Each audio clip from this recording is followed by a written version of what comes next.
नमस्कार दोस्तों, हम आज बात करने वाले हैं क्वाड संगठन के बारे में। और आपने अभी तक हमारे चैनल को सब्सक्राइब नहीं किया है तो सब्सक्राइब कर लें ऐसे ही और वीडियो देखने के लिए। तो हम आपको बताते हैं, जब से भारत और चीन के बीच तनाव पैदा हुआ है उसके बाद भारत क्वाड संगठन में शामिल हो गया है। ये संगठन 4 देशों से मिलके बना है: अमेरिका, जापान, ऑस्ट्रेलिया और भारत। भारत के क्वाड संगठन में शामिल होने के बाद चीन और पाकिस्तान में अफरा तफरी का माहौल है। क्वाड में भारत के बढ़ते कदम से चीन और पाकिस्तान की टेंशन बढ़ गई है।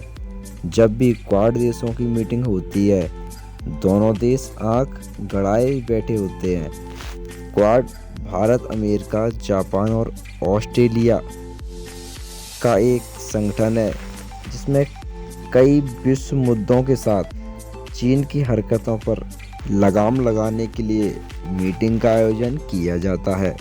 अब अमेरिका ने भारत की तारीफ करते हुए कहा है कि भारत क्वाड को प्रेरणा देने वाली शक्ति और क्षेत्रीय विकास का इंजन है। इसके साथ ही अमेरिका ने यह भी कहा है कि वो हमेशा भारत के साथ मिलकर काम करते रहेगा।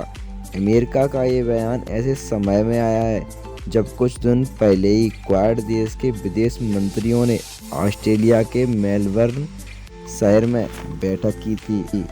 मेलबर्न शिखर सम्मेलन के दौरान देशों के विदेश मंत्रियों ने भारत प्रशांत क्षेत्र में चीन की अस्थिर भूमिका और यूक्रेन पर रूसी आक्रमण पर चर्चा की थी। अमेरिकी विदेश मंत्री टोनी ब्लिंकन, भारतीय विदेश मंत्री एस जयशंकर चर्चा का हिस्सा थे। व्हाइट हाउस की प्रिंसिपल डिप्टी प्रेस सचिव काराइन जीन पियरे ने वॉशिंगटन में संवाददाताओं से कहा है कि हम जानते हैं कि भारत दक्षिण एशिया और हिंद महासागर में एक समान विचारधारा वाला भागीदार है और नेता है जो दक्षिण पूर्व एशिया में एक्टिव और इसमें जुड़ा हुआ है। भारत क्वाड की प्रेरक शक्ति और क्षेत्रीय विकास के लिए एक इंजन है। इसके आगे उन्होंने कहा है कि क्वाड ने यूक्रेन पर मंडरा रहे रूसी खतरे पर चर्चा करने का अवसर दिया।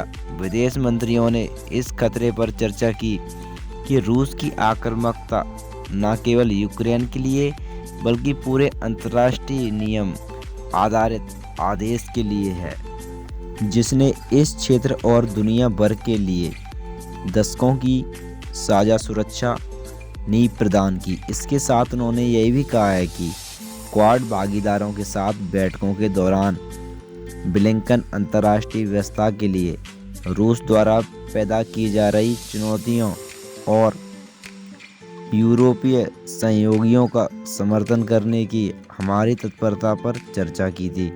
उन्होंने कहा है कि अमेरिका एक रणनीतिक साझेदार बनाना जारी रखेगा जिसमें अमेरिका और दक्षिण एशिया में अस्थिरता को बढ़ावा देने कम करेंगे। स्वास्थ्य, अंतरिक्ष, साइबर स्पेस जैसे नए क्षेत्रों में सहयोग करने के लिए दोनों देश साथ आएंगे और एक स्वतंत्र और खुले हिंद प्रशांत क्षेत्र के लिए मिलकर काम करेंगे।